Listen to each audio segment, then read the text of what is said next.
You've got to ask yourself, is this the new Halo we're looking at? Are we currently looking at next generation footage of Microsoft's 343's new Halo Infinite? What can we expect from the new Halo for the next generation of console? Stay tuned, because all will be answered in this video.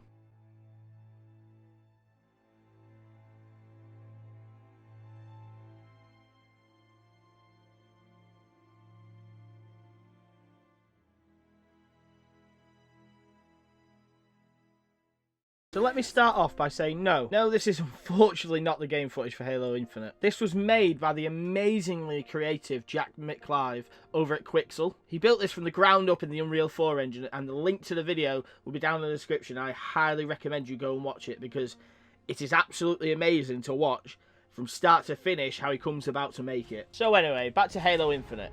It's normally 3 years between Halo games, and that's not including like the Halo Wars franchise and the iOS games that you've all played. And Halo 5 was released back in October of 2015. So by my calculations, we should have got a new Halo game come holiday 2018, but we never did. But there's a pretty interesting story behind all that. So Halo 4 was supposed to be the last Halo game on the original Halo engine, and the original Halo engine is 20 years old now. In an interview earlier this year with IGN on their Unfiltered series, the head of 343 Industries, Bonnie Ross, gave a pretty good reason as to why there's been such a delay between the games. We promised the team that we would do the work on the tools and pipeline for Halo 5, so it wasn't such a challenging project to develop, or challenging environment to develop on. And, you know, best laid plans, we didn't do that. And the team, rightfully so, basically called us on it, you know, and obviously, as you've just seen in the video, this never came to fruition, and they had to make Halo 5 on the old engine that's over 19 years old. So the devs over at 343, rightfully so, called her out on it. I think they were right to do so as well. You know, what do you think? I think the game engine that is over 19 years old must have its limitations when trying to implement new stuff onto the game. Now, 19 years does seem like a long time to keep a game engine, but Infinity Ward and Treyarch have kept the same engine for the Call of Duty series for just over 14 years now. And the newest Call of Duty has the new game engine that they've built.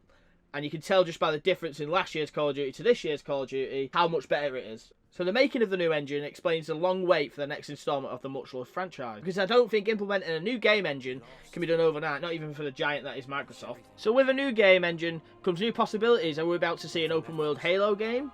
Maybe so. Back when Bungie first came up with the idea of Halo, or Monkey Nuts as it was codenamed, it was a third-person open-world game.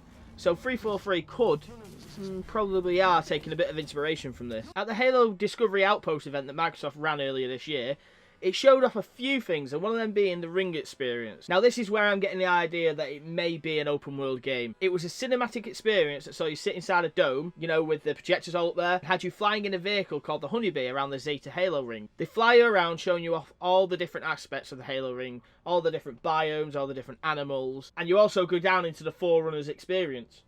This is why I think Halo Infinite will be an open world game. But what do you think? Do you think it will be an open world game or something totally different?